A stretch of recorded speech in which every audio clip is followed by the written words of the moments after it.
from the combined newsrooms in Eugene, Roseburg, and Coos, KVAL News at 5 starts now. The reproductive health of children living near the now shuttered J.H. Baxter wood treatment plant in the Bethel neighborhood, it could be at risk. This as the Oregon Health Authority releases its final health consultation report for that site today. Thanks for joining us. I'm Brandon Kamerman. And I'm Kendall Bartley. The report outlining community health risks connected to industrial pollution caused by J.H. Baxter in the area north of Roosevelt Boulevard. OHA says the site, now being cleaned by the Environmental Protection Agency, left the soil in several yards contaminated with dioxins. An OHA toxicologist says soil samples with more than 40 parts per trillion of dioxins, those are the ones that are most concerning. This level could cause problems like low sperm count, miscarriages, and infertility in children later in their life.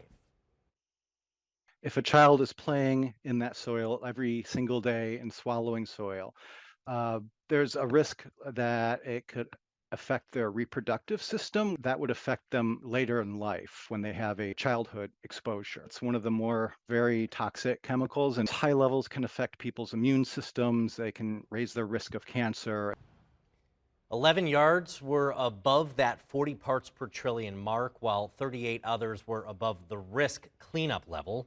Another 13 yards had dioxins in the soil, but levels were below the cleanup level. Hudson says OHA conducted a cancer analysis in the area near the plant back in 2021, comparing the number of cases to county and state numbers to see if there was an increased risk of cancer.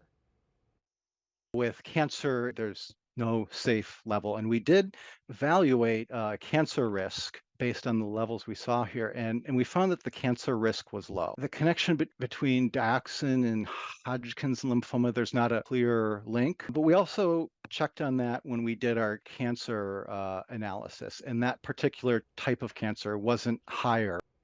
OHA says there are ways residents in the affected area can limit their exposure to dioxin-contaminated soil. One, avoid tracking soil into your home. Wipe visible dust off pets before entering your home. When landscaping or gardening, even if using gloves, go ahead and wash your hands afterward, and wash homegrown produce before snacking.